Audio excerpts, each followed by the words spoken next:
Olá pessoal, boa noite, tudo bem com vocês? Estamos aqui começando a nossa live com o Alexandre Costa, meu querido amigo Alexandre Costa, escritor, estudioso, professor, palestrante, autor de livros muito importantes sobre a nova ordem mundial.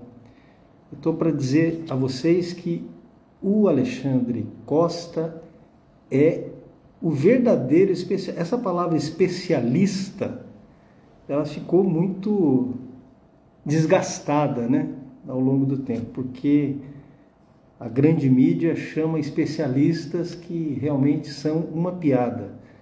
Mas eu digo para você com toda segurança, que o Alexandre Costa é um grande especialista no assunto Nova Ordem Mundial. Agora, ser um especialista, estou entrando aqui com o Alexandre, certo? Alexandre, tudo em paz? Fala, Alexandre, tudo bem? Boa noite, Paulo. Vocês estão me ouvindo bem aí? Estamos ouvindo. Vocês estão me ouvindo bem também, Alexandre? Tudo bem.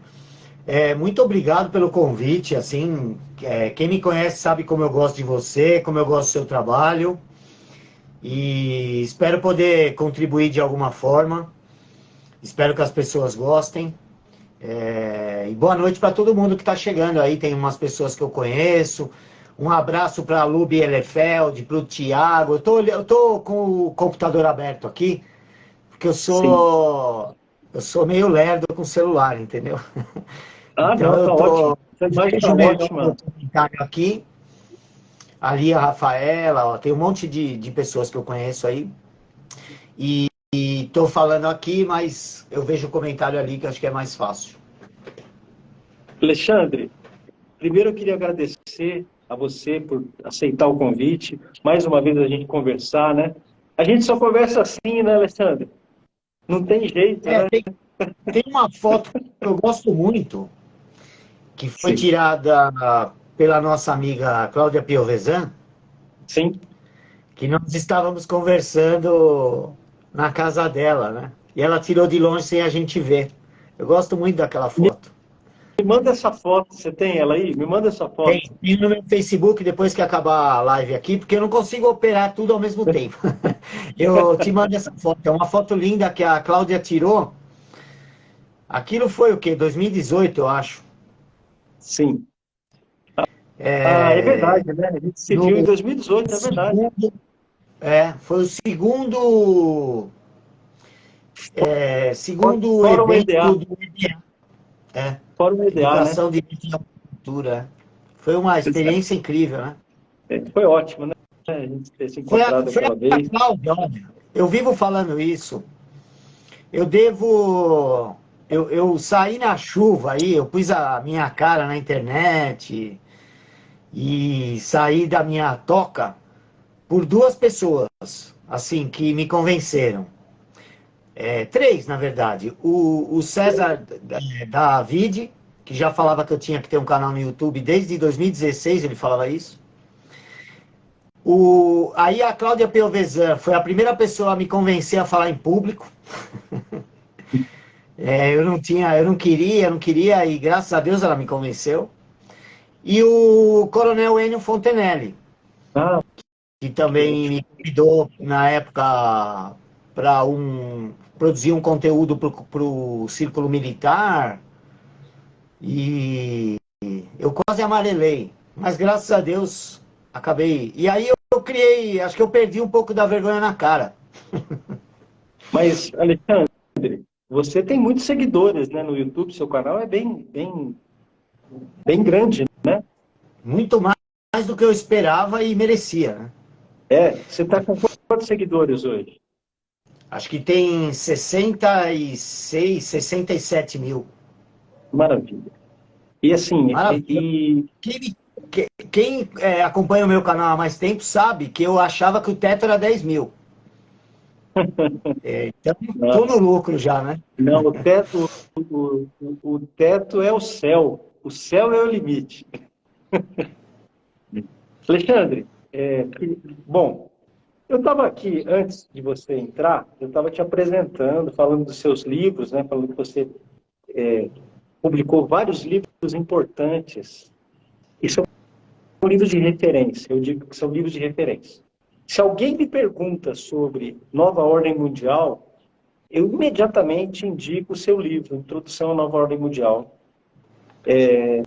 São livros importantíssimos, né? Agora você publicou O Mínimo sobre o Globalismo, né? O Mínimo sobre o Ocultismo. Quer dizer, são todos assuntos relacionados, né? Esses dois aqui. Esses dois, aí pelo CEBET também, né? Vai sair agora, no final do mês, vai sair o meu, O Mínimo sobre as Distopias. Que maravilha! Que maravilha! Eu não estava sabendo. Eu vou brigar com o pessoal lá que não me contou, pô. Isso aí é maravilha. É um assunto que você já sabe, né? Eu amo esse assunto também. Sei. Aliás, você pode até escrever um mínimo sobre as distopias, segunda visão. Mas eu acho que você vai. Agora não me meto mais. Agora eu não me meto mais nesse assunto. Agora já veio o seu livro, precisa. Mas veja, eu estava pensando aqui, Alexandre, estava falando sobre a palavra especialista, né? Até mais Pirajá aqui. Falando sobre eu estava aqui gravando agora o Tapa Cultural. Então, eu estava assistindo eles lá. Eu sei, eu vi que você fez comentário. Mas então, eu estava falando sobre a palavra especialista. Essa palavra ficou muito desgastada, né? Pela grande mídia. Então, você vai especialista, você já fala, meu Deus do céu, esse é picareta. Não sei o quê. Então, eu não poderia usar essa palavra especialista para definir o seu trabalho. Você é muito mais que um especialista. Até porque o tema que você estuda, ele não é um tema que se limite a uma especialidade, né? Ele tem conexões em vários campos do conhecimento, não é verdade? Sim, a nova ordem, né, tem desde questões filosóficas até questões... A minha maior dificuldade é essa, porque eu tento, às vezes, até restringir um pouco. Mas a maior dificuldade é essa, porque está tudo ligado, né? Questões teológicas, questões filosóficas, questões políticas, naturalmente, geopolíticas, antropológicas, econômicas, é tudo misturado, né? Você não pode... Você tem que ter uma capacidade dialética de se mover entre esses conhecimentos que muitas vezes são contraditórios, parecem contraditórios, né?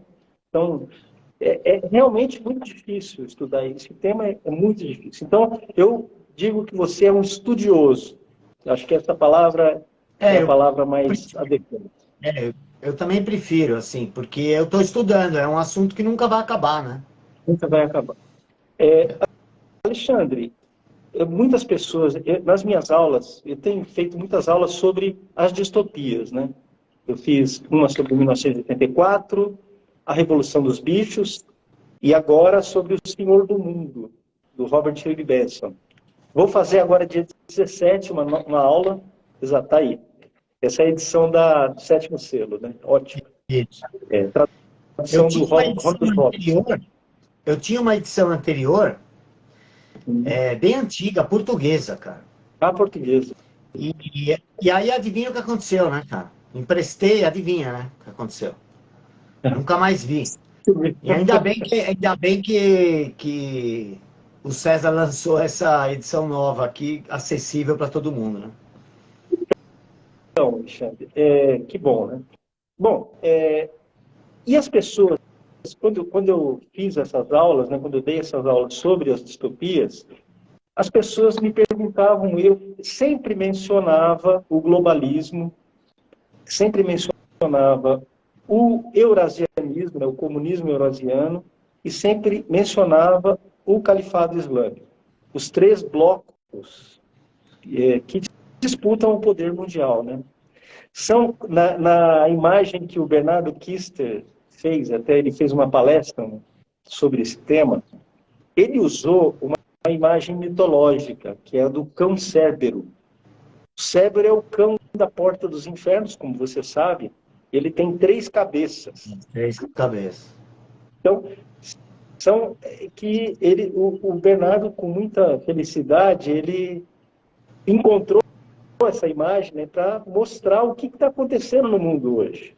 Então, são 3 forças, né, que às vezes se enfrentam, né, às vezes colidem, às vezes se aliam. Às vezes uma cabeça morde a outra, né? Certo. Às vezes uma cabeça morde a outra, às vezes 2 se aliam Mas as contra a 3 terceira. estão dispostas a nos morder, né? Exato. Mas as 3 têm um inimigo comum, que é a civilização ocidental, a civilização cristã. Basicamente isso. E um detalhe que o Bernardo também levantou é o seguinte: o Cérbero tem uma cauda em formato de serpente. E essa cauda, ela representa o quê? A desinformação, né? A mentira. Que é a arma utilizada por esses três blocos, né? Esses 3 impérios que disputam o poder mundial. Eu queria que você falasse um pouco sobre isso, porque as pessoas ficam estarrecidas e perplexas, elas não sabem o que pensar. Quando eu digo que nós estamos enfrentando essas 3 forças, elas não entendem, né? As pessoas, em geral, têm uma tendência a fazer uma divisão dualista do mundo. Entende? Se eu estou lutando contra o comunismo, no caso, né, eu tenho que... O globalismo é bom. Ao passo que o professor Olavo, que é o nosso grande mestre, o Olavo ensinava que, na maioria das vezes, nos enfrentamentos da vida real, nas guerras, nos conflitos, nas eleições, em geral, o que você tem é o mal contra o mal, né? Você tem que optar pelo mal menor, geralmente, né?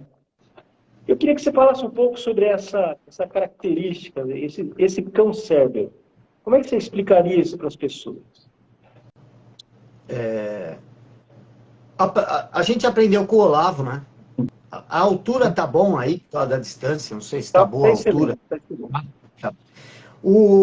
A gente aprendeu com o Olavo e a gente pode observar na realidade que existem tentativas de criar um governo mundial, né?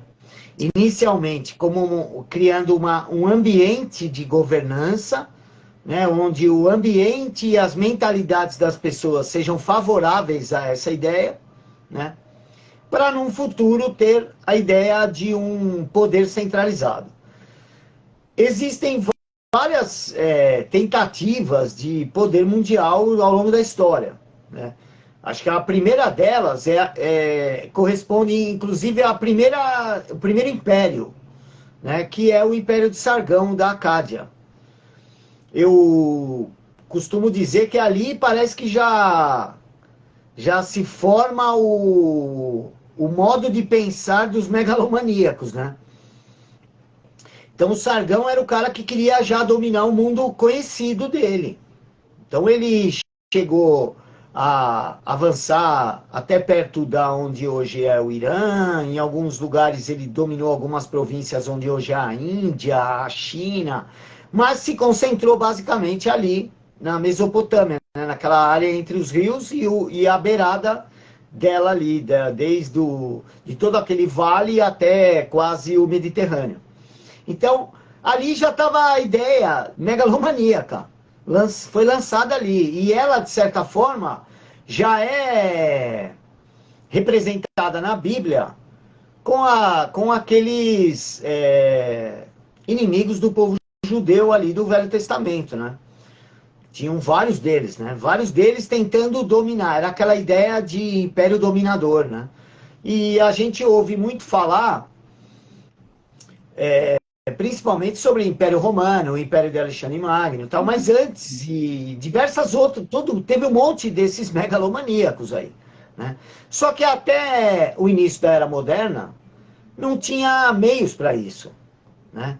Você veja que os impérios caíam porque eles expandiam demais. E aí não tinha mais controle sobre o território.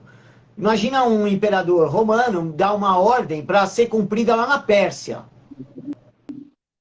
Meu, quando ele vai saber se o cara obedeceu mesmo ele? Né? Se o cara morreu no caminho, ele nunca vai saber o que aconteceu com aquela informação. Ok, tá aqui, ó. Okay, Fala, Brás! Tudo bem? Tudo bom? Tudo bom. Grande Tchau, abraço, viu? Abraço. Então o mundo moderno ofereceu algumas possibilidades, né? Algumas ferramentas que possibilitaram o avanço dessas ideias, e dali começa a surgir esses planos malucos, né? Então a gente vê que, do ponto de vista desse globalismo ocidental, é muito nítido isso após o começo da Era Moderna, mas se intensifica no século XVIII. Do ponto de vista do Islã, desde que ele nasceu, ele pretende formar o Califado Universal. Então ele quer um governo mundial baseado na lei da Sharia. Isso, se você perguntar para um sunita ou para um xiita, eles vão concordar nesse ponto. Que o mundo estará perfeito quando todos estiverem convertidos, né?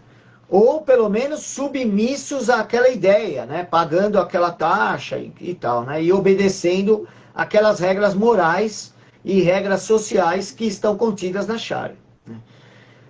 E o movimento comunista, ele é, por natureza, também a ideia global. Você veja que a maior cisão do comunismo após a implantação é a ideia da revolução permanente e total do Trotsky, e o controle ali do território e da nação pelo Stalin, e promovendo tudo aquilo que poderia destruir os seus inimigos da fronteira para fora, né? Então é muito visível que existem três ideias de domínio global. Isso não é interpretação. Eles mesmos declaram isso, né? Você pega o grupo aí dos... Desculpa. Não, só um detalhe em relação ao Stalin. Ele defendeu o socialismo no país só, mas isso era apenas uma estratégia. O Stalin jamais deixou de ser um internacionalista, como todo comunista. Então, é o que eu disse. Ele separou ali exatamente por posicionamento político, enquanto ele tentava destruir os seus inimigos. Exato. Implantando uma série de coisas, né? O pessoal não gosta de lembrar, a esquerda não gosta de lembrar, mas o Stalin financiou a escola de Frankfurt. Dinheiro mesmo, entendeu? E tem um discurso dele que ele elogia o trabalho dos caras. Mas ele não queria aquilo dentro da União Soviética. Claro. Ele não queria aquela crítica à autoridade, aquela dialética negativa, né, que critica tudo, que destrói tudo, corrói todas as instituições, né? Ele queria isso nos Estados Unidos e na Europa, e não na Rússia, na União Soviética.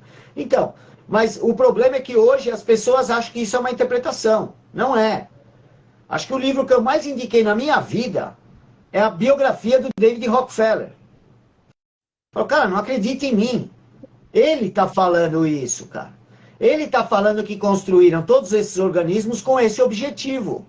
Ele conta lá, a família construiu o Conselho das Relações Exteriores, o CFR, em 1921.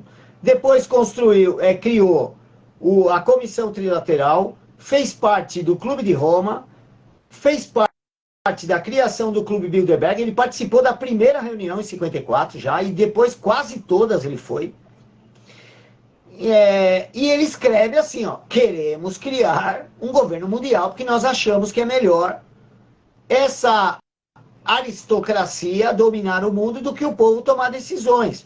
E ele acha que a família dele, por ter criado tanto poder em tão pouco tempo, tem o direito porque mostrou competência. Ele declara isso no seu livro.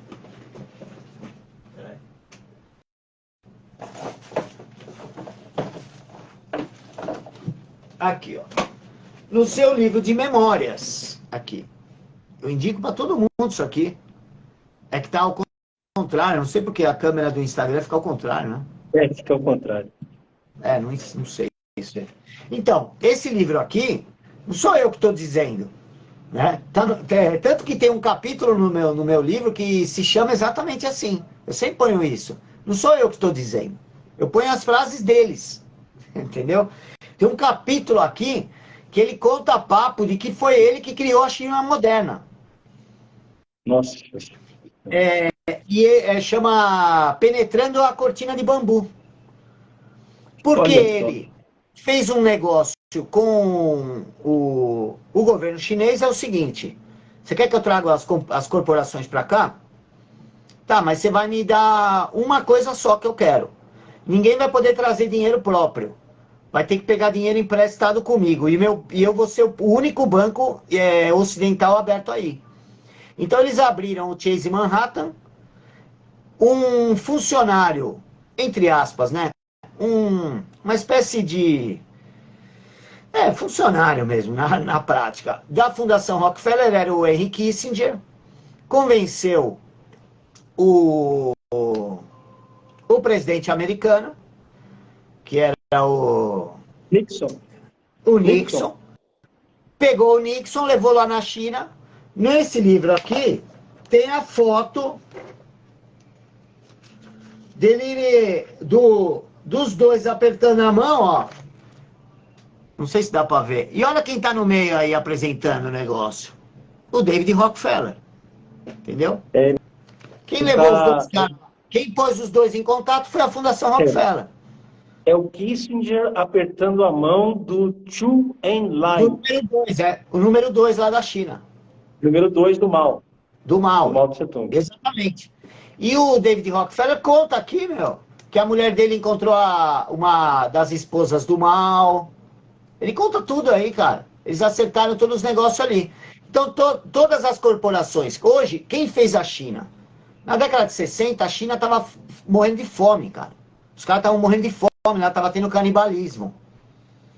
Aí ele levou as corporações lá. E eu tô contando essa história para mostrar como, apesar de existirem muito nítidos esses três poderes, é difícil a gente separar totalmente quem manda em quem aí. Quem influencia quem. Onde começa um e termina outro, né? É meio difícil, porque, por exemplo, o Islã. O Islã vai... a questão intelectual do Islã vai mudar drasticamente por causa de um sujeito chamado Said Qutb. É o cara que transformou o Islã em algo totalmente político. Entendeu? Era um egípcio que foi estudar nos Estados Unidos, ficou chocado com a revolução sexual, com o que ele considerou uma coisa devassa, assim, entendeu? E ele foi um cara, inclusive, decadente, vulgar, né? Prostituída, né? Ele é o cara que vai cunhar o termo a prostituta da América. Porque ele estudou lá, acho que em Chicago, se não me engano ainda. Aí esse cara começa a escrever e ganhar muita repercussão no mundo intelectual islâmico a partir da Universidade do Cairo. Ele é talvez o responsável por transformar a Universidade do Cairo no maior polo intelectual do sufismo, dos sunitas, né, dessa divisão do Islã, que é a divisão da Arábia Saudita, Iêmen, Egito. A maioria do povo islâmico, né, a grande maioria é sunita. Os xiitas são do Irã, né? São os seguidores de Ali, né? Que era o genro do Maomé. E os sunitas seguiram o sogro do Maomé. Para entender bem o que é essa divisão. Mas eles têm grandes conflitos internos, mas o inimigo comum é a prostituta da América, como eles dizem. Porque esse sunita conseguiu, foi um dos poucos que conseguiu ser lido pelos xiitas. Entendeu? E chegou tanto a influenciar os xiitas que o seu líder máximo, que era o Ayatollah Khomeini, traduziu os textos em árabe do Said Qutb para o Farsi, que é o idioma persa. Entendeu? Isso é, Olha aí, Alexandre, é mais ou menos assim como um trotskista influenciar um stalinista. É a mesma coisa. isso. É mais ou menos. Acho até um pouco mais difícil. Até um pouco mais difícil porque envolve assuntos teológicos, né? Sim, sim, sim. Mas só para ver, a potência intelectual desse cara. Entendeu? Eu sempre falo isso. E ninguém, no Brasil, quando fala de Islã, ninguém cita esse cara. Fala, cara, é o cara que conseguiu ser um sunita que conseguiu ser traduzido pelo Ayatollah Khomeini, cara. O próprio Ayatollah decidiu traduzir os textos do cara, né? Então é um negócio assim avassalador. E o problema é que ele transformou o Islã em uma máquina política. Exatamente como tinha acontecido em alguns tempos com o Saladino, com outros líderes muçulmanos ao longo da história, mas isso tinha diminuído, cara. Tava mais, digamos, os dois estavam se dando melhor, entendeu? Foi quando o Ocidente e o Oriente começaram a se dar melhor, surge esse cara, inteligentíssimo, assim, é lógico, não é um idiota, entendeu? E aí ele recupera a ideia que já estava no Maomé de islamização. Só que agora, não mais pensando do ponto de vista de conversão, mas sim do ponto de vista de domínio. Por quê? Ele mesmo fala isso. O Maomé, pregando, ele fez uma dúzia ou duas de seguidores. Com a espada, em vida ainda ele tinha dominado a Península Arábica, tinha chegado já prestes a atravessar ali o estreito para chegar na Europa. Tinha dominado até o norte da África já. Sim. Com a espada. Então, o que ele fala? O que funciona melhor? A conversão ou a tomada de território, tomada de propriedade? E isso vai... que eu não vou lembrar agora o nome do outro autor, que é um nome complicadíssimo em árabe. Desculpa, em persa, é um autor, acho que iraniano, que faz um negócio inverso. Ele consegue influenciar o Muammar Gaddafi. Tem até um vídeo do Muammar Gaddafi que ele cita esse cara. E esse cara propõe uma nova ideia, que já também estava nos hadiths lá, nos ditos e feitos do Maomé, que é a ideia de invasão a pé. Entendeu? É conquista a pé. O que significa isso? Você vai para lá, faz sua casa lá no território inimigo e começa a ter um monte de filho, cara. O que vai acontecer com o tempo? Você vai ser maioria lá. E como destruir uma democracia de uma maneira mais eficiente? Não existe. E o próprio Muammar Gaddafi começa a promover essa ideia. E nesse momento, ele ganha tanta força que ele vira uma espécie... Era diretor-geral da União Africana. Olha só, com o apoio da família Rothschild. E eles tinham um empreendimento juntos. E quando ele rompe com esse empreendimento, quando ele tira a Líbia do sistema financeiro internacional, para de usar o dinheiro fiduciário, que é o papel pintado, né, do sistema financeiro internacional, e começa a usar a moeda de ouro de novo, o que acontece com ele? morreu na paulada, né? Então eu estou tentando mostrar como essas coisas, é difícil você falar onde está um e onde está outro. Mas que existem as três forças, existem, né? Existe um processo, eu vejo, Alexandre, entre essas três forças mundiais, eu vejo uma relação mimética, no sentido do René Girard mesmo, sabe?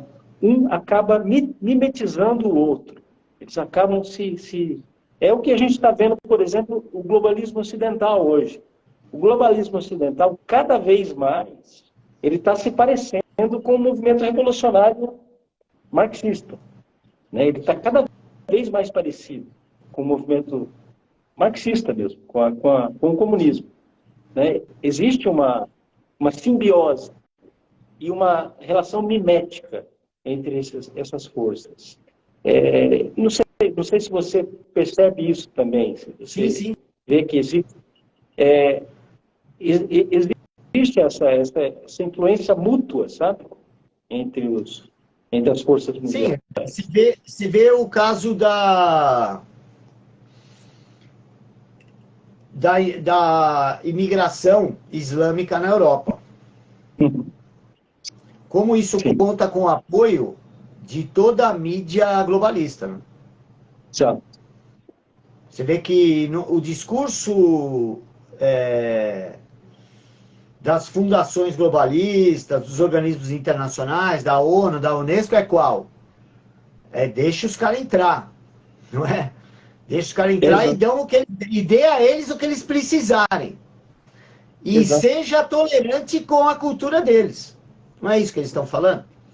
Você vê hoje, um dos países com o maior número de estupro, cara, é inacreditável isso, é a Suécia. Você consegue imaginar? Há 10 anos atrás você falar nisso, cara? Então, aí você vê... você já viu alguns vídeos de como está a França hoje? Vi. Assim, Paris mesmo Paris. Ou a Holanda. Já, nos anos 90, o Muammar Gaddafi deu uma entrevista falando sobre essa questão da invasão à PEC, que ele chamava. E ele falava assim, 2 gerações para a gente controlar França e Holanda, cara. 2 gerações. Ele estava... Porque nós estamos tendo uma média de 8 filhos, cara. Ele fala, nós temos 8 filhos e os caras não tem nenhum porque tem um monte de sodomita lá. Ele ainda fala isso, é cheio de gay, ele fala sodomita. Ele fala, é cheio de sodomita, é cheio de casal que não quer ter filho, de pai de pet, entendeu? O que vai acontecer? Hoje, alguns lugares, você vê, a Londres já tem um prefeito muçulmano, né?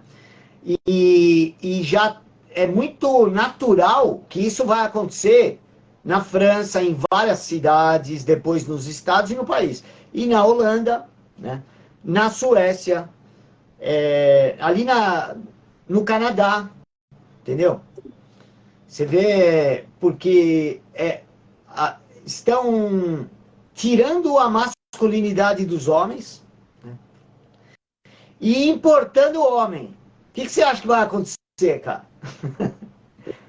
Os caras estão tirando a testosterona por vias biológicas, químicas, psicológicas, sei lá, de todas as maneiras, e culturais também. Está tirando a masculinidade dos homens e importando o muçulmano de 18, 20 anos, homem que não tem esse freio. Então, o que vai acontecer? O resultado não pode ser diferente. É uma questão... 2 gerações vai ter mais muçulmano do que cristão na Europa. Alexandre,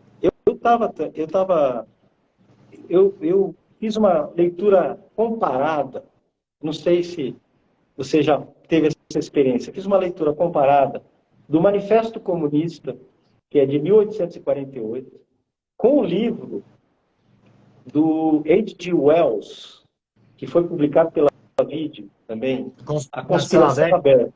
Conspiração Aberta. E foi publicado pela primeira vez em 1933, tá? Nessa versão, 1933. Ou seja, os dois, né? E aí, você tem os famosos 10 princípios, os 10 mandamentos do Manifesto Comunista. E é impressionante ver como todos os mandamentos do Manifesto Comunista estão sendo aplicados hoje, aqui na prática. E também, e se você vai no livro do H.G. Wells, que foi um proeminente membro da Sociedade Fabiana, ou seja, um dos mentores do globalismo ocidental, né? Lá ele também estabelece 7 itens. Os 7 itens também estão sendo hoje cumpridos. E o que você vê é que cada vez mais essas duas perspectivas estão se encontrando. E eu incluiria outros 3 itens aí que estão tudo falando a mesma coisa. A Agenda 2030. Sim, Agenda 2030. As exigências da OCDE. As exigências da OCDE são iguais. E o grande reset do Fórum Econômico Mundial. Perfeito. E aí eu lembro da Bíblia, que fala assim, que todos terão o mesmo intento. É isso mesmo. É isso mesmo. Você citou como o primeiro, o Império Arcádia, né? Você citou esse como assim, o primeiro império. Mas no livro do Gênesis tem um simbolismo, tem um símbolo desse primeiro império, que é a Torre de Babel. Sim. Né?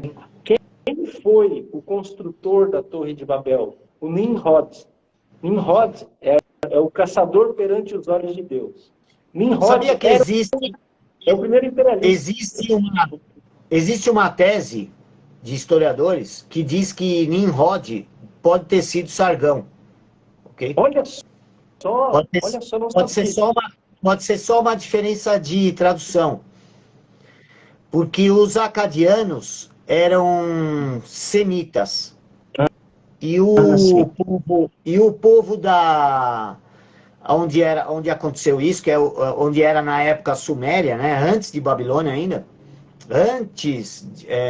Era um povo não semita.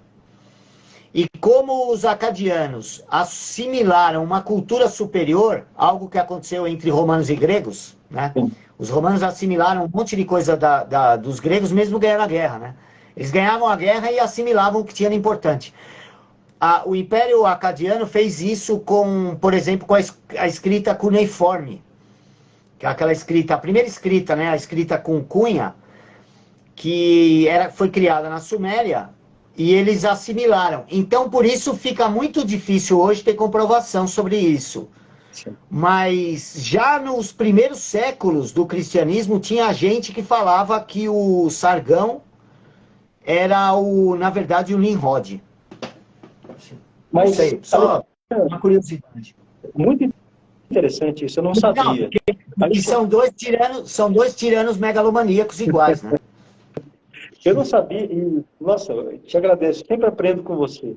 Alexandre, as pessoas que, quando eu falo sobre as 3 forças mundiais, as pessoas ficam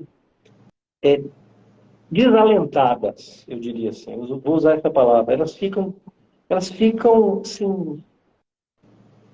arrasadas, e muito, assim, as pessoas se perguntam, o que eu posso fazer, né? Como é que eu vou enfrentar forças tão grandes? Assim, as pessoas ficam realmente... E nós estamos num período no nosso país em que as pessoas estão muito desanimadas, estão muito amedrontadas por tudo que está acontecendo. Não preciso dizer o que, né? Todo mundo está vendo aí todos os dias isso acontecer. De que maneira o que está acontecendo no nosso país reflete esse fenômeno, né, esse processo civilizacional, e de que maneira nós podemos sobreviver a isso? Porque nós temos que criar alguma maneira de sobreviver a isso. Você pensa nisso, Alexandre?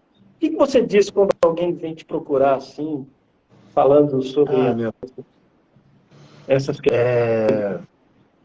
É assim, desde o momento que eu entendi que para impor uma nova ordem, você precisa destruir a ordem atual,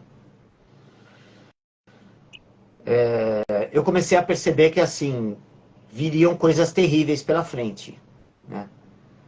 Porque não se quebra uma ordem civilizacional que já tem 2000 anos sem causar transtorno na vida de todo mundo, né? Então, o que eu penso, assim, o que está acontecendo no Brasil é, de certa forma, reflexo do mundo inteiro, né? A juristocracia é algo que está rolando no mundo inteiro, né? Por quê? Porque é a maneira mais fácil de sobrepor a vontade popular, né? Não tem coisa mais fácil do que a lei, né? A lei é... Não existe ditador sem criar um monte de lei. Nunca existiu, né? Por isso que eu sempre digo que a gente deveria, na próxima eleição para o Congresso, eleição entre aspas, né? Que é tudo uma farsa, né? Mas vamos supor, para efeito de argumentação, que existisse eleição no Brasil, na próxima eleição a gente deveria impor aos próximos parlamentares que, ó, para você criar uma lei, você tem que eliminar 5. É isso Entendeu? aí. Muito bom. Porque criar lei, eu não sei em que momento que as pessoas passaram a achar que um parlamentar tem que ficar criando lei, né? Entendeu? E hoje parece que é sinal de que o cara trabalha bem. Ó, eu criei 500 leis aqui. O que é uma lei? A lei é uma criação de uma obrigação para alguém. Mesmo quando você cria o direito para que aquela pessoa possa receber esse direito, todos os outros serão obrigados a alguma coisa. Né? Então é ao contrário. Como ensinava Olavo, a todo direito corresponde um dever. De todos os outros. De todos os outros. Porque se o Alexandre tem direito a receber R$1.000 do governo, significa o quê? Que você vai pegar R$1.000 sobre 200 milhões. É isso que você vai pagar para eu receber o meu direito. Sim. E ninguém mais pensa nisso. Então eu vejo os parlamentares assim, nossa, eu criei 5 leis, 60 leis. Cara, o negócio era não criar nenhuma lei e destruir as que estão lá nos oprimindo, cara. Entendeu? Mas isso se houvesse ainda um resquício de seriedade, não tem, né, meu? Não tem mais nada. Não dá pra a gente ter alguma esperança institucional aqui. Não dá mais. Eu não tenho mais, desculpa. Mas institucionalmente isso aqui já era, bicho. Entendeu? Porque o povo, inclusive, uma parte considerável do povo acha isso, que parlamentar tem que ficar criando lei para proibir, lei para dar direito para alguém, lei para beneficiar determinado grupo, e não acaba mais, cara. Entendeu? Para mim, vê, a mulher do presidente, do ex-presidente, aí a Michele Bolsonaro, querendo criar uma cota para mulher na política, bicho. Vai procurar o que fazer, né? Vai procurar o que fazer, meu. Vai carpir um lote, não é, meu? Chega dessas pessoas querendo decidir pela gente, meu. Está cada vez pior isso. Na verdade, foi o seguinte. A lei já existe, tá? Já existe essa cota ridícula, né? Já existe nos partidos, né? Aliás, como qualquer cota. E ela, anteriormente, ela havia se manifestado contra as cotas. Veja, a pressão o sistema pressionou tanto que ela teve que mudar de opinião. Quer dizer, teve que pagar esse pedágio. Para você ver como é que as instituições, elas estão realmente em ruínas. Né? Em ruínas, porque o que se existe, quer dizer, é um descolamento da realidade. Existe um descolamento entre a vida política e a vida real. Ó, eu fiz uma live, acho que faz uma semana ou duas, acho 2 semanas, porque, assim, a indignação foi batendo, foi subindo, assim, sabe? Aí quando bateu no topo aqui, eu fiz uma live que chama Roupa Nova do Rei. Sim. Aquela fábula do Hans Christian Andersen. né? Que todo mundo finge que o rei está usando uma roupa linda, entendeu? A sociedade está assim, cara. Nós estamos fingindo que existe eleição, estamos fingindo que existe dinheiro, que existe segurança jurídica, estamos fingindo que existe Constituição, que existe liberdade de expressão, direitos naturais dos indivíduos. É tudo fingimento. Vamos ser sinceros. Basta um burocrata decidir, você não tem mais direito a nada disso que eu falei. Um só. Um só. Entendeu? E eu tô, às vezes, achando que eu tô vivendo num hospício, cara. Porque eu vejo as coisas assim, tá tão na cara, né, meu? Tem que ser o primeiro livro, né? Bem-vindo ao hospício. Bem-vindo ao hospício. Bem-vindo ao hospício. Que eu recomendo fortemente a leitura desse livro. Não tá demais isso? Todo mundo discutindo eleição. Cara, depois do que aconteceu, eu vejo os caras da oposição discutindo eleição, a próxima eleição, cara. Em que planeta esses caras estão vivendo achando que vai ter eleição séria, cara? Em que planeta ele vive, cara? O cara tem que ser um alienado total para achar que a gente ainda vai ter alguma certeza em eleição, cara. Depois de tudo que aconteceu. O cara ainda achar que não vai acontecer nada porque eu tenho esse direito constitucional. Não vai. Se alguém quiser, vão tomar esse seu direito, você vai tomar um tapa na orelha e ainda vai ter que pedir desculpa por estar de costa, cara. Entendeu? Os caras vão te enrabar e vão te pedir desculpa por estar de costa. Né? Desculpa aí, Alexandre, Paulo. Desculpa aí. Tá excelente, cara, Alexandre. Alexandre, eu fiz esse trabalho sobre as distopias, né, escrevi esse livro sobre as distopias, e eu falei de 5 livros principais, que são 1984, Admirável Mundo Novo, Fahrenheit 451, Moscou 1979, que foi lançado agora. Então, eu não li esse livro ainda. Tem que ler. Pode comprar só não vai ligar para o pós-fácil. O pós-fácil é meu. Você pode... É seu? O livro chegou ontem, eu li dele. O livro chegou ontem para mim. Pô, então, já tem um aval, então. Tem um carimbo de qualidade. O prefácio é do Flávio Morgenstern e o pós-fácio... Dois amigos aí. Eu pedi para colocar no fim, que assim ninguém desiste de ler o livro, né? Deixa lá. Eu fiz isso em 2 lá, David, que saiu no fim também. O do Daniel Stulin e o da Cristina Jimenez. Eu tive a honra de prefaciar 2 livros seus, né, Alexandre? Um copo de Red Bull e o outro, que eu não estou lembrado agora. Não, sim. Uma coleção um artigo e o prefácio do meu último livro. Seu último. Peraí. Aqui, ó. Eu preciso te mandar. Eu falei com o pessoal da editora, eles falaram que tinha mandado, mas você falou que mudou o endereço? Mudou o endereço, então acho que teve um. Mas fica tranquilo, essa semana vai chegar ali para você, tá? Me desculpe, eu espero achei até que alguém do correio esteja lendo o livro agora. De repente, eu vou mostrar para eles aqui, ó, o texto do Paulo, que muito me orgulha. Se chama Bem-vindo ao Hospital. Tá aqui, ó. Bem-vindo. Que legal. Abrindo com frase de Nelson Rodrigues. Só os profetas enxergam o óbvio. E eu concordo com o Nelson Rodrigues. Tem coisa que é tão óbvia que a gente, quando percebe, fala, pô, meu, como é que eu não percebi isso antes, né? Essa frase do toda nudez será castigada, peça dele. Esse Moscou, eu não conheço esse livro, mas os outros eu gosto muito de todos eles. Então, mas eu acrescentaria, se você for acrescentar um livro, nós já conversamos sobre isso, eu sei que você conhece o autor e o livro, mas eu gostaria de ver sua análise sobre esse livro. Peraí.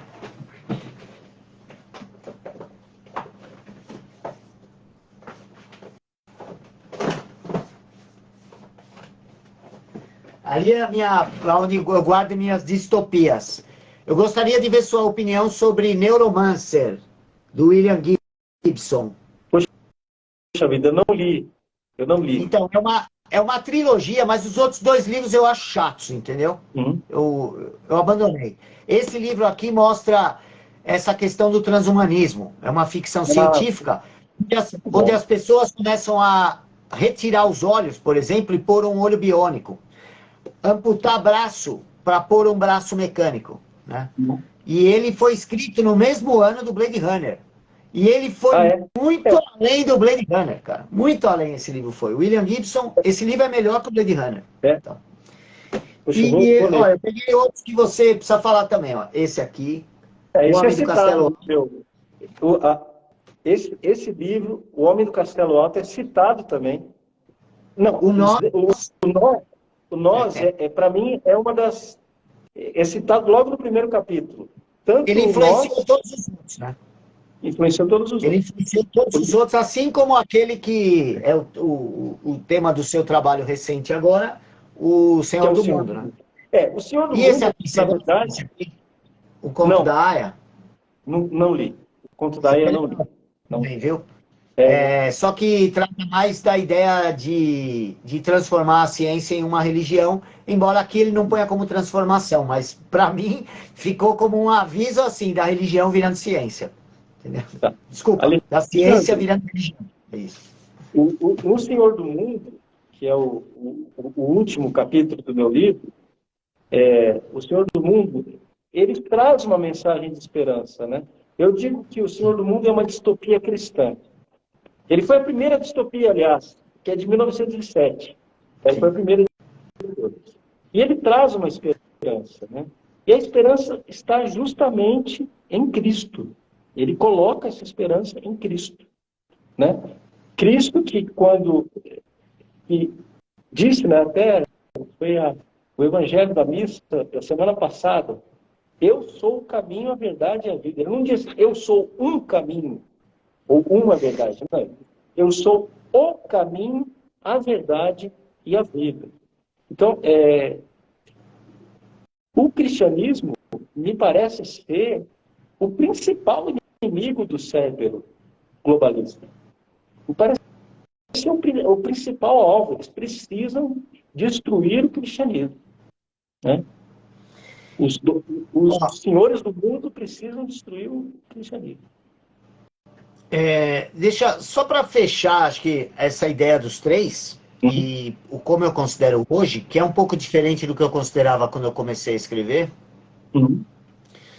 Quando eu comecei a escrever o livro, quem vai perceber, tá lá no meu primeiro livro, quando eu chego no final, eu criei um mini capítulo ali, que se chama É o Cristianismo, Idiota. E eu estava me referindo a mim mesmo, eu que tinha sido muito idiota de não ter percebido que o alvo do ataque de todo esse processo é o cristianismo. Não apenas por causa dos valores que construíram a civilização, mas da essência do cristianismo mesmo. Por quê? Porque é um plano diabólico. Okay? E eu fui compreender melhor todos esses... O fato de existirem várias cabeças aí do monstro, quando eu entendi o que já falava o Plínio Corrêa de Oliveira, num livro de 1959, que é o livro Revolução e Contra-Revolução. E ele deixa claro ali como ele interpretava tudo isso. E ele envolvia o que ele chama de maometanos, né? Que era como se referiam na época. E ele fala do comunismo, e ele fala de todo esse movimento revolucionário, se referindo a eles no singular, como a revolução. Entendeu? Ele chamava todos eles de a revolução. E aí ele explica por quê. E isso me faz muito sentido hoje, né? Porque ele fala, a revolução é universal, una, total, dominante e processiva. São 5 pontos da revolução para ele. E é genial isso, cara. Porque a gente percebe que a gente só consegue entender essa unidade quando a gente olha tudo assim, meio distante, sabe? Sem mergulhar muito. Aí você vai ver que todas têm como alvo o cristianismo, e tem outra coisa que eu só fui reparar nos últimos anos. A única maneira de resistir a elas é também pelo cristianismo. Mas não simplesmente com essa ideia de cristianizar a sociedade. Não, isso só vai funcionar se a gente cristianizar o coração das pessoas antes. Né? Porque, pensa bem, ela é universal. Não tem um país hoje que não é bombardeado por essas ideias. Seja de qualquer um desses três polos. Ela é una, porque toda ela tem o mesmo objetivo, a mesma motivação e a mesma finalidade, embora usem meios de ação diferentes. Ela é total, ou seja, ela quer abarcar todas as áreas da condição humana. A vida social, a vida econômica, a vida política, a vida religiosa, a vida comportamental, né? Então ela é total. Ela é dominante, que isso é a grande sacada do Dr. Plínio, que é assim, se você não fizer nada contra ela, ela vai te dominar. Entendeu? Você não pode reagir a ela de forma passiva. Ela é dominante. Se você falar, não, eu não vou falar mais sobre isso, eu não quero fazer nada, eu não quero criar essa luta cultural, eu vou apenas ouvir e vou ficar na minha. O que vai acontecer sem você perceber? Além dela influenciar todo o ambiente que você envolve, ela vai influenciar a sua mente também. Porque você está lidando com o diabo, bicho. Você não está lidando com alguém... a única coisa que pode, no meu entender, explicar toda essa conexão entre todos esses planos é um ideal diabólico. Exatamente como está na Bíblia, todos terão o mesmo intento. E no Alcorão já estava lá previsto assim, que no final todos terão as mesmas ideias. Né? É muito louco isso daí também, né? Você começa a ver que até na descrição dos outros você percebe que nós estamos caminhando para esse lado, né? Então, sim. E o último fato aí do processivo, ela é dominante e outra. O último fato é o processivo, que é inclusive o tema da minha live de hoje. Que eu vou fazer às 9 da noite. Gostaria de convidar todos que estão aí no meu canal do YouTube. Porque eu vou falar desse processo, de como esse processo gradual nos engana. Porque você fica parecendo assim, tá muito longe o negócio, mas vai devagarinho, entendeu? Vai aprovando uma lei, não aprova logo de cara para tomar sua propriedade. Não, ele aprova um imposto progressivo. Depois ele aumenta esse imposto progressivo. Depois ele aumenta o imposto da herança, que é o que está acontecendo agora. Vai chegar uma hora que se você tem uma propriedade de 50 mil, você vai deixar 5 mil para o teu filho, entendeu? E os 45 mil foi comido aí para adoçar a boca de burocrata, entendeu? E com isso realiza um dos mandamentos do Manifesto Comunista, a abolição da propriedade privada, abolição do direito de herança, é isso. Fim da propriedade da terra. Entendi. Nós estamos caminhando para esse... e aí, unindo aí a ideia essa descrição aí do... Então, hoje na live eu vou falar sobre isso. Como é tudo processivo, é tudo devagar, né? É o sapo na panela, vai cozinhando devagar. Sim. E eu quero juntar outra coisa aí, que é a ideia das três evoluções, lá do Fustel de Coulanges, né? Que se você juntar que a revolução é única, né? Como é que ele fala? Universal, una, total, dominante e processiva. Você junta essa informação com a informação de que ela tem 3 estágios. Primeiro, a revolução de ordem espiritual e religiosa. Depois, a revolução de ordem político-militar. E, por último, a revolução de ordem econômica e jurídica, porque envolve propriedade. E não existe não existe jurisdição sem propriedade. Se a pessoa parar para pensar bem, não existe jurisdição sem propriedade. A propriedade não é apenas algo que você tem, não. Ela é a definidora do equilíbrio da sociedade. Né? Ela é a resposta imediata a algo absolutamente natural. Né? Você pegar uma criança, ele vai pegar algo no chão lá e já acha que é dele. Entendeu? Propriedade é algo que está na nossa essência, isso. Hoje eles querem destruir. A propriedade não é um direito que foi inventado por nenhum político. Não. Ele foi criado por Deus. eu não acredito nesse negócio de homem das cavernas, entendeu? Isso é tudo narração para mudar a história. Porque não é porque o cara fazia desenho na caverna que ele morava na caverna, porra. Entendeu? Os caras são, chama um desenho na caverna, o homem das cavernas, porra. O cara não pode ter entrado lá para fugir da chuva e fez um desenho lá, cara, né? É meio bobo hoje. A ciência tá. É tanto desejo de contradizer a Bíblia que os caras ficam inventando moda. Mas vamos supor, para a argumentação, que existiu um homem das cavernas, que não existiu nada disso. Esse cara achou um osso lá que funciona de martelo.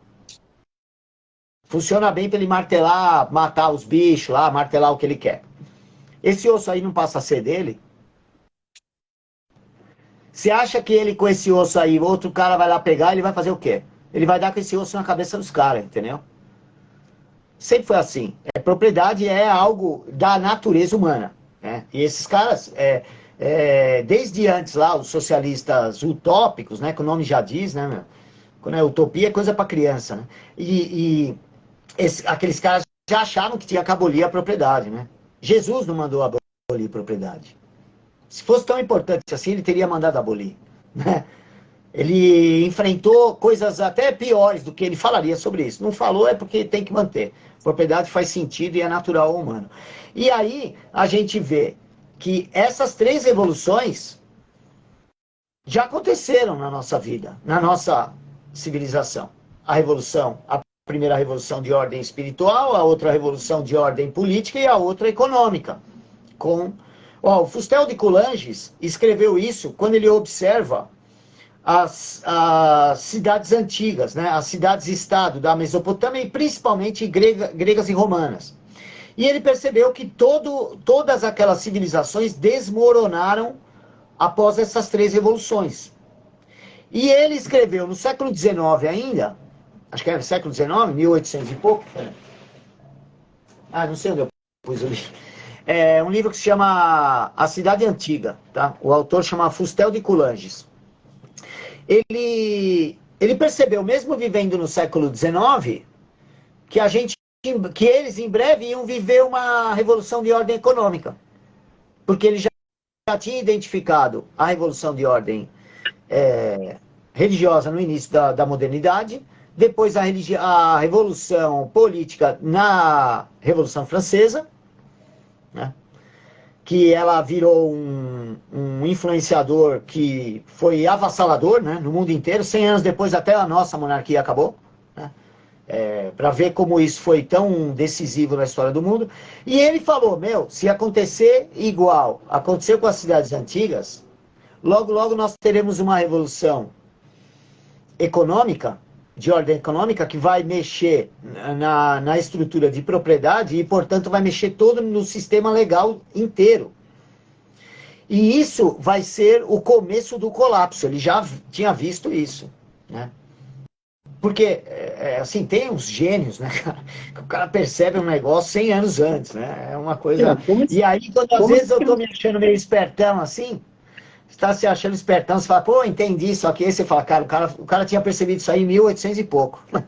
Você não é tão espertão assim, né? É como os escritores, os autores das distopias, né? Como Orwell, Huxley, o Bradbury e como o Robert Louis Benson, que profetizou o drama que nós estamos vivendo lá em 1917, ou seja, mais de 100 anos. Né? Inclusive as três esferas de poder, né? Sim. Ele previu isso, né? Ele previu. Exatamente. Antes de existir aquele Said Qutb, o muçulmano que eu falei. Para ver como é profecia mesmo, não é dedução, é profecia, né? Pois é. Alexandre, olha, muito obrigado, rapaz. Eu agradeço muito a sua participação. Tivemos uma conversa ótima, como sempre. Eu quero fazer 2 convites. Primeiro, convidar... Já aceitei, já. A todos. Não, quero para o pessoal que está nos vendo, para o pessoal que está aqui. Primeiro que assistam a live... Qualquer convite que você fizer, eu já aceitei antes, entendeu? Quer que eu assine antes? Você tem que fazer uma visita, você tem que fazer uma visita à nossa nova sede do BSM aqui em Londrina. Vamos ficar muito felizes de te receber aqui, tá bom? Quando o BSM agora vai mudar, vai ter muitas coisas novas e você está dentro dos nossos planos, tá? Espero Quero que... voltar a escrever. Eu me Isso aí. afastei de várias, eu vou aproveitar até para falar, tem várias pessoas aí que me conhecem. Me afastei de várias atividades, assim, por causa do tratamento da minha mãe, né? Mas, graças a Deus, ela terminou a radioterapia ontem, né? Fiz a Ótimo. última aplicação. Então, ainda falta algumas coisas de consulta, né? Uns exames e tal, mas já... Porque eu estava numa turbulência, assim, desde o final do ano passado, que ela fez cirurgia, depois fez quimioterapia, e agora terminou a Qual, radioterapia. qual o Então, nome da sua mãe? Qual? Emily, Emily. Emily. Eu vou pedir para o pessoal orar pela dona Emily, pela plena recuperação dela. Vou fazer questão de vou orar hoje, vou colocar você, a dona Emily, na intenção do meu terço de hoje, tá? Alexandre. E queria convidar o pessoal a assistir a live do Alexandre, a live semanal do Alexandre Costa, lá no YouTube, né? Hoje falando sobre o conceito Que chama Declínio Gradual, acho que foi o nome que eu dei. de declínio gradual. Que o Eu Dr. estou Plínio... tratando de inteligência, cognição, né, numa sequência de lives, e eu quero hoje falar sobre isso, porque às vezes não parece que a água está esquentando na panela, entendeu? E o que eu quero é que as pessoas percebam e pulem antes, que não antes de ficar confortavelmente anestesiado, lá como dizia o Pink Floyd. E o outro convite que eu faço é para que todos assistam a minha aula gratuita sobre o Senhor do Mundo, agora no dia 17. No dia 17 de maio, eu vou fazer uma aula gratuita sobre o Senhor do Mundo. Se você quiser reservar a vaga, é simples. Só ir lá na bio, aqui do Instagram, clicar naquele link que está na bio, ali, você garante a sua vaga, tá bom? Dia 17, que horas que Dia é? 17. Vai ser à noite, 8 da noite. Dia 17 e 8 da 18. noite. Não, tá, eu 8 da noite. vou divulgar, vou falar hoje na live, tá? Isso aí vale a pena, Beleza. meu. Muito obrigado. Muito obrigado, Alexandre. Você é um cara, viu, Paulo? Sou teu fã. Todo mundo sabe que Também. eu sou teu fã. Eu também sou seu fã, seu leitor e aprendo muito com você, Alexandre. Fique Tamo com junto. Deus. Muito obrigado, viu? Pessoal, tudo de bom. Fica com Deus e um grande abraço. Mais uma vez, muito obrigado pelo prestígio. Até mais.